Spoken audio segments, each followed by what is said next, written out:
Namaskar, I'm Ashok Vyas, and I'm delighted to be welcoming someone whose book itself, especially the first English poetry book, has the title which would appeal to each and everyone, Close to My Heart. That is the collection of English poems by Sushma Malhotra ji, who is more known as someone who has always championed the learning and teaching of Hindi, as well as she is known as a Hindi poet. But now venturing into a new territory with her heartbeats, which are pure, which are beautiful, which are also carrying wings of devotion. So let me have the pleasure of welcoming Sushma Malhotra ji. Sushma ji, namaste, welcome. Namaste Ashok ji, and first of all I must say thank you for inviting me to ITV Gold and giving me an opportunity to speak about this book, anthology. It's a compilation of many poems. Basically compiled, written long time ago. So, but first of all I must say thank you, and thank you for bringing me over to this. So now on that thank you, I also, as in the musical world we have Jugal Bandi, so my thanks to you for sharing such beautiful expressions, compiling in the form of this book. And as I was reading the preface written by some of the people who have known you for many years, and that also is an expression of heartfelt images. I'll just read these lines. Her exposure of multitudes is a kind of visit to a garden, lush green, lustrous and luxurious, marveling at her kindness, prestige and sagacity. My heart has praise for both, to prosper and forever be virtuous. And I believe this is by Lalita Kanwarji, and she is also President National Award winner as well as CBSE Global Award winner. Now, before we venture into the book directly, I think there is a beautiful bond of understanding a relationship with you and many people who are a part of this book somewhere. You want to say something about Lalita ji? Okay, so what happened in 1987, my husband, he got a better position from Agriculture University, Ludhiana. We moved to Himachal Pradesh Agriculture University, and there I became a principal of DAV Public School in Kullu. So there, Lalita Kanwar, I was looking for teachers. So she got married in 1989, way back, and I invited her to join my school, and she became English teacher. So my bonds with her are very strong. It's not only professionally, it is personally also, because we stayed there for a couple of years before we had an opportunity to move to the United States of America. But living in Kullu was like a blessing in disguise. We were not, I was not happy moving to Kullu from Ludhiana, where I was teaching in Sacred Heart Convent School. So now, I'm sorry. No, I'm sorry too. But since we have come to Kullu with you, so I thought let's hear something about the initial impressions of the place. And being in the lap of Himalayas is a great blessing. And talk to us about those days. Indeed, you were functioning and discharging your duties at the school, but whatever you were imbibing consciously, unconsciously in that beautiful, natural and divine surrounding, those impressions, if you care to share. Absolutely, I would love to. Honestly, Ashok ji, I always loved nature, and I always wanted to live in nature. I did want, even now, if I have an opportunity, I would love to go back and stay. But things happen in such a way when we moved to Kullu. I loved there, staying there, looking, admiring each and every piece of nature surrounding the house we were living in. And Kullu Valley is surrounded by Himalayan ranges, as if people have gone there. Because I lived there, I was not a visitor there. So I used to admire, I used to look at that. And I would like to read a poem, if you can say a few words from. Please, please. Yeah, actually, what Lalita actually quoted is from one of my poems. Can I mention that one first? Sure.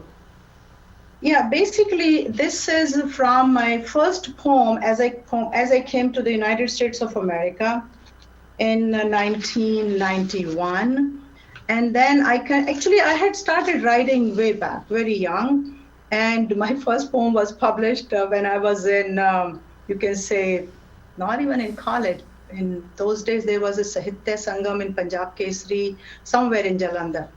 And I continued writing. But this poem, from where Lalita took it, actually, is this. The name of the poem is Juxtaposition. So when I moved to the United States of America directly from Kullu, and living in the New York City was not an easy thing. So my heart was like between motherland India and then the mother where I moved into, because I appreciate where I was. I would like to move on. So this poem is Juxtaposition, and it was published in the Daybreak on the Land by the National Library of Poetry in the United States. And that's where she took I'll read one stanza from there. Please. A strange and beautiful face I saw in vacuum as I opened my eyes. She picked me, her soft touch of love always took me to the height of skies. Constantly her watching eyes and stern stare on me did not let any catastrophe to fall. Always beside me she held my hand tight, took me through the rugged terrain, saving me from being fall. This is for my own motherland. And now I am in a different country. So now my poem continues, so I'll pick one stanza. Now I am in the care of a foster mother, whose lap is larger, vaster, and warmer enough.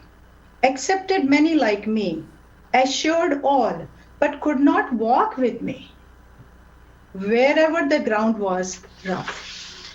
So her exposure to multitudes is a kind of visit to a garden, lush green, lustrous, and luxurious. This is for actually the motherland, United States, where I was accepted in the lap of a foster mother. Beautiful. This juxtaposition brings out the contrast with which many of us can identify easily. And let me also share with our viewers that Pradeep Mongaji has talked about the 6 sections of this anthology. One is realization, nature, prayers, connection, charismatic Kullu, and close to my heart. He has also given you compliment for having organized and structured it in such an effective and profound way, I must say.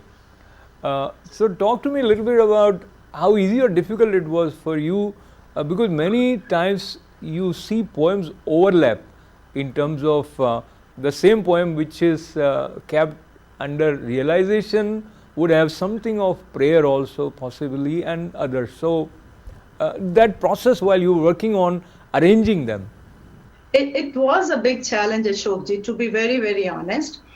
Almost, I can say after my second Hindi anthology, Main Tum Aur Ek Dagar, I made up my mind. I said, okay, now my English poetry is compiled, my diaries my notes are here and there, let me put it together. So as I was writing one of the poems close to my heart, because I kept thinking, what is not close to my heart? So then I saw, oh my God, this is going to be the next title of my book. So I had everything compiled, like, the whole process of typing, editing, fixing. And now I said, oh no, people are going to get confused. What am I trying to convey? What exactly was my goal? What was my aim? who do I want to reach? So that's where I said, okay, there are certain sections which I can say, okay, realization in my own life. But then prayer, then close to my heart. There are many things close to my heart, basically, and nature. And then the section nature not only covers nature in Kullu, it is nature everywhere else I traveled and I saw. But then the section charismatic Kullu is the section where I'm describing Kullu. People do not know certain things about Kullu. In that section, there are some poems I wrote, cool. Actually, that is a Pahadi word, that's a Himachali word, even I did not know. We used to live in an orchard outside our house. There were plum trees and there used to be apples, but there was a cool. Cool is a small rivulet. So I wrote about that. Then people visit Harimba Devi. So basically, and then people even go to Bijli Mahadev. So there are so many things which are charismatic for me when I was living there.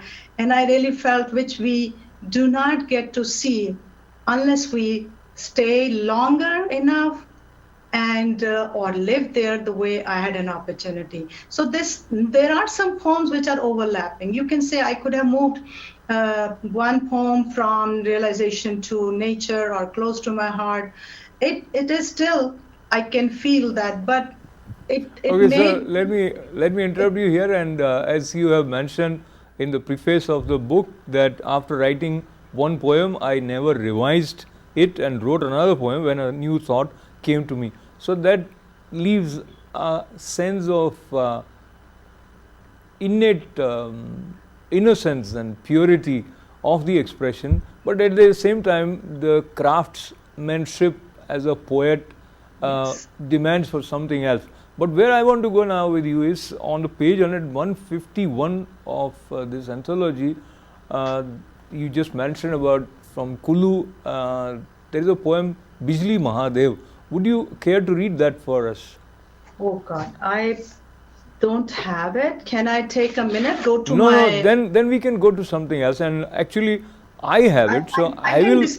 I can describe Bijli Mahadev. Yeah, please describe and yes. I'll share part of it. Absolutely. Yeah. Bijli Mahadev is like a plateau. You walk from Kullu, step. Certain miles you can go in a taxi or in a car, but it's a plateau all the way, and it's beautiful. You forget about your tiresome journey. And what is there at Bijli Mahadev? There is a shivling actually. It's a huge shivling, and people living there, villagers and all those, there's a mythology that once in a year, the thunderstorm and the rain, whatever, the lightning happens, and then there is a crack in that shivling, and the people, the villagers go there, they put butter and ghee and, Shivji, people pray, and then within days, that crack gets filled. So that is what Bijli Mahadev place is. So I described about that. You have seen that happening? I did not see the crack, but I have seen the butter and the milk and the yogurt and all those things. It's a huge thing. But it's a beautiful plateau. If you go all the way on the top, you can see Kullu Valley all the way from there down. And there is a section, I believe, which is called prayers. If we talk about the way you feel the urge to express yourself, is not every poem a kind of prayer? Yes, it is not. But it is from me, within me, because prayer is like a very personal thought. Is the thought process how you put your ideas in an order. And I believed all my life that whatever I could accomplish, whatever I could do was with the help of my soul, with my own internal strength. Because I'm a very introvert, I can say to myself, I like to take strength from within. And it does not mean that it is a religious prayer or it is going to the temple and praying. It is basically praying to get strength and come out of whatever situation you do not want to stay longer. So that's the section where I separated a few poems and I enlisted them in that section under prayer. That's beautiful. And if you have page 49 with you, which actually has a poem that is very close to what you just shared with us, it is on being alone. First, let me just go to a poem, Dream Fulfilled. As I said, I always wanted to live in nature, and I can spend days and hours and months. And so going to Kulu, and then I will read, I have another poem, Oh Lord, if you want me to read that one first. Why don't I read that one? Yeah. Okay. O Lord, God eternal, fatherly, utterly to be believed. I trust you to guide me through this new day. I am fascinated by your creations in fields, in the air, in land, in water, and in the farm. O Lord, the light that reaches my eyes this morning is your light. Wow. The air that I breathe is your air in your wholeness. I live and move and have my being through well and eager. I'm not sufficient in myself. I cannot meet the possible delights or dangers of this day alone. Release me from self-importance. Grant me a humble spirit, ready to learn and to do. Keep the edges of my mind clean, my imagination fresh and beautiful. Let me use my body well to your honor and glory only. Let my mind reach out into wider knowledge. Have mercy, O Lord, on all who selfishly exploit others, all who show superiority and rob others of dignity and worth. Grant the peace for which I pray, for the word may be fashioned in my own little word.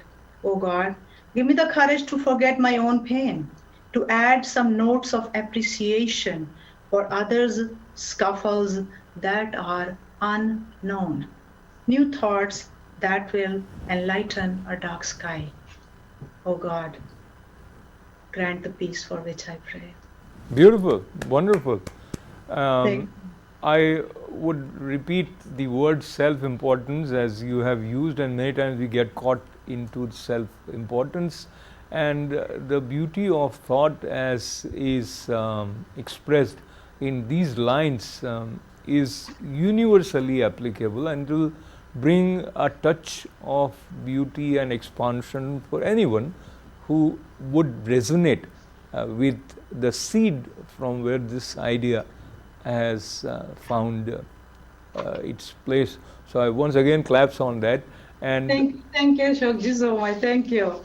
And since we always have limitation of time, so I want our viewers to get a glimpse of this close to my heart anthology of your poems. So any other poem that you would like to share, and there might be few poems which have some stories behind them, so you can also share that. Yes, I will, because some of my poems are short and some of them are pretty long, as you might have seen in the book, in the PDF file which I could give you. Sorry, I still don't have the original book with me. And so, a dream fulfilled. Once I desired, sincerely longed for open spaces, green pastures, a dwelling on a river bank, yearned for solitude, a lodge among trees, path fringed by low bushes, huge mountains greeting with open arms, a beck flowing down, away from the materialistic world, far from the maddening crowd. I dreamt of my house. People believe dreams always remain unfulfilled, but my dream proves its truthfulness and its entity. Now I walk on the banks of River Beas. I tread green pastures. I admire apple and plum trees as I sit in my house alone. I find something else but loneliness and serenity. Roaring and overflowing water, with whirl and tumult to the skies, expanded before me, providing solace to my disturbed heart. I'll skip then last lines. Silence too hard to break, night too long to pass. Thus I sit and watch trembling stars and moon throwing their cooling rays, as moon ascending its solemn march. Her orb seems to look up as she left the hilltops. I wait for the dawn to break the silence with chirping and twittering of the birds, echoing in the valley and in my heart. Wow. This is one of the nature poem I wrote. So Okay, if you, I'm sorry. sorry. So let me ask you, in terms of your understanding of your own poems in the context of the contemporary English poetry of Indian American poets or other poets, do you see yourself in that series somewhere, sort of consciously trying or to understand where you are, or you see yourself standalone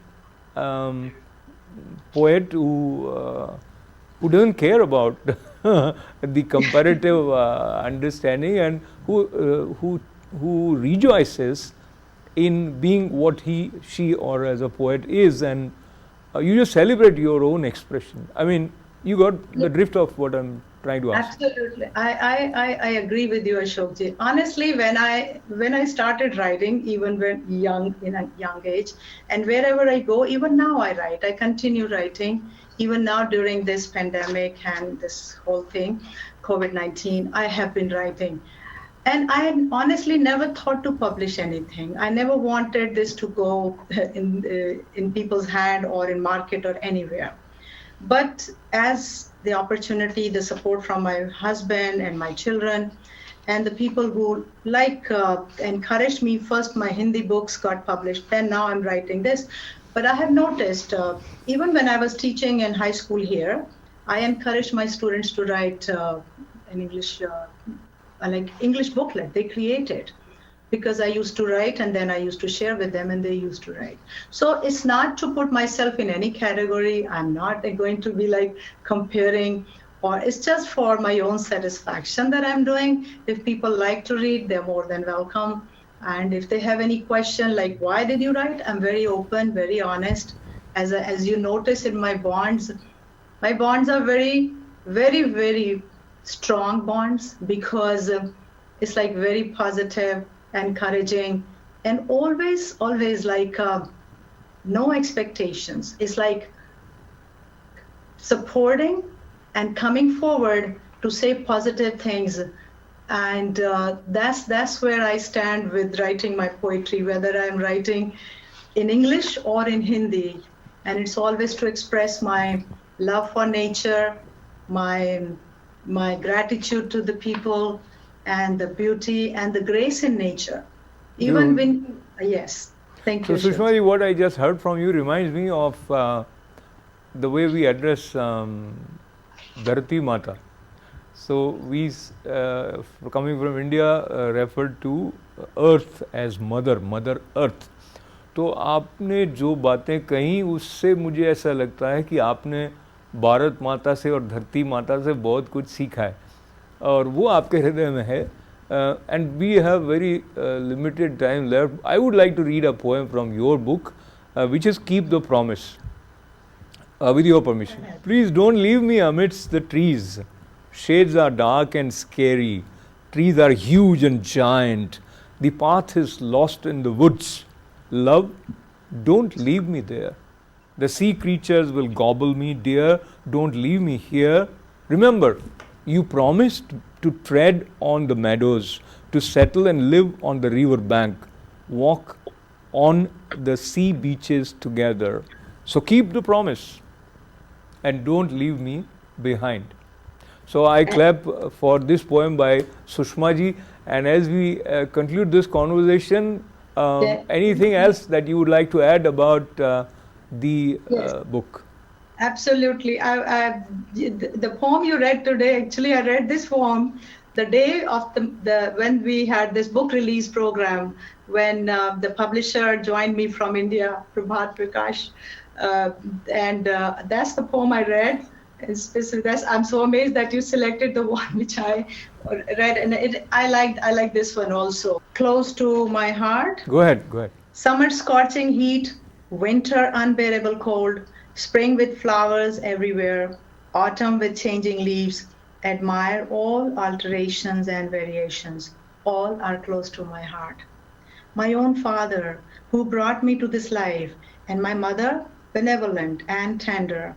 My brothers, my own siblings, grew up together, though live far, are all close to my heart. Very good, all close to my heart on that beautiful note and opening of a beautiful expansion by this poem close to my heart. I want to congratulate as well as thank Sushma Malhotra ji for joining us with lots and lots of good wishes. Thank you, Ashok ji. Thank you for inviting me. Thank you so very much, giving me an opportunity to express my feelings. So while we thank her as well as thank all of you for being a part of this beautiful journey close to my heart, this is Ashok Vyas.